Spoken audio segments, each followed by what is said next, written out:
Goeiedag almal, wees gegroet in die wonderlike naam van Jesus op hierdie geseënde Vrydagoggend en wat 'n voorreg is dit vir my om vir julle 'n woord te kan bring vandag. Ek hoop julle het almal 'n wonderlike week gehad en ek is seker julle stem saam met my dat ons kan nie glo dat ons staan alweer aan die einde van nog 'n week nie. Aan God alle eer, lof en heerlikheid dat ons deur nog 'n week gedra is. Nou kind van God, soos jy al agtergekom het, die afgelope tyd praat ek baie uit die boek van Genesis, want daar is net vir my soveel openbaring in Genesis, wat 'n mens nie eintlik besef nie. En dit is wat vir my so wonderlik is wanneer ek die Bybel lees, van die begin tot die einde. Ek het so 'n Bybelplan wat ek volg om die Bybel te lees, van begin tot einde. En ek het dit nou vir die paar jaar, het ek dit in Engels gedoen, maar nou doen ek dit in Afrikaans, want ek is toch maar Afrikaans sprekend. Nou, soos ek in Genesis lees, kom daar net vir my openbaring.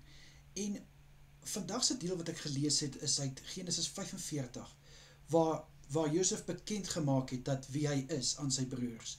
Hy het vir hulle gesê, hy is Josef, en hulle moet hulle pa gaan haal, en al hulle kinders, kleinkinders, en Egypte toe trek, omdat daar nou nog 5 jaar van hongersnood is. Hy het ook vir hulle gesê, dat hy het vooruit gegaan, om vir hulle plek gereed te maak in Egypte. Nou, baie keer in ons lewens sien ons, dat soms is daar mense wat voor ons uitgaan, na 'n nuwe seisoen in hulle lewe, 'n nuwe vlak in hulle lewe, en ons baie keer staan ons en ons wonder, maar hoekom kan ek nie gaan nie, hoekom kry daai persoon die voorkeur? Kind van God, kom ek sê gou vir jou, waar jy op die oomblik is, in jou area, dit is waar God jou wil gebruik, dit is waar God wil hê, jy moet 'n verskil maak. As jy nou moet vooruit gaan na 'n ander plek toe, 'n ander seisoen, 'n ander vlak, dan gaan dit 10 teen 1, buite God se wil wees, en God gaan jou kan gebruik, maar nie soos wat hy jou nou kan gebruik nie. En nou weer kry ons ander mense, wat voor ons uitgaan, soos wat Josef gedoen het, uitdagings, hy het baie uitdagings gehad, en baie van ons het ook uitdagings, en dan wonder ons ook baie keer, God, maar hoekom stuur jy vir my? Hierdie is so uitdagend, hoe gaan ek dit kan doen? Hoe gaan ek dit reg kry?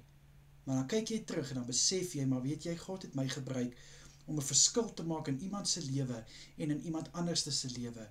En dis hoekom dit so uiters belangrik is, kind van God, dat wanneer God ons roep om ons te gebruik, of jy nou moet vooruitgaan in 'n nuwe seisoen van jou lewe, 'n nuwe vlak in jou geloof, waar ook al, God wil jou gebruik, sodat jy kan groei, en natuurlik sodat jy 'n seën kan wees, vir iemand anders wat dit so nodig het. Natuurlik ook, as iemand nie op die oomblik geroep is, om vooruit te gaan nie, maar geroep is om te bly waar hulle is, dit is waar hulle 'n seën kan wees, en dis waar hulle gebruik kan word. So ek wil vandag vir jou sê, kind van God, moenie dink, omdat jy dalk miskien nie nou, daai posisie het, wat iemand anders nou voor jou gekry het nie.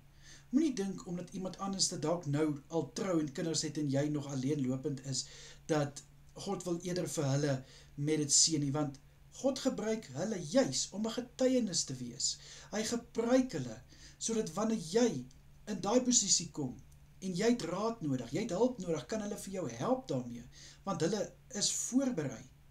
Ek weet, dit klink seker asof dit nie sin maak nie, maar ek bid, dat die Here vir julle sal openbaar, wat hy eintlik vir julle wil sê, en wat God eintlik wil sê, is, dat moenie ongeduldig raak, of frustreerd raak, as jy dalk miskien vooruitgang, en jy voel, maar ek is nog nie reg nie, want God gaan vir jou lei, ek kan jou dit verseker, hy gaan vir jou dra, hy gaan vir jou, elke tree saam met jou stap, en, al voel jy frustreerd en ongeduldig, omdat jy dalk is, waar jy op die oomblik is, God wil jou daar hê, hy het vir jou 'n baie groot doel, waar jy op die oomblik is. Dis die woord wat ek graag met julle wou deel vandag.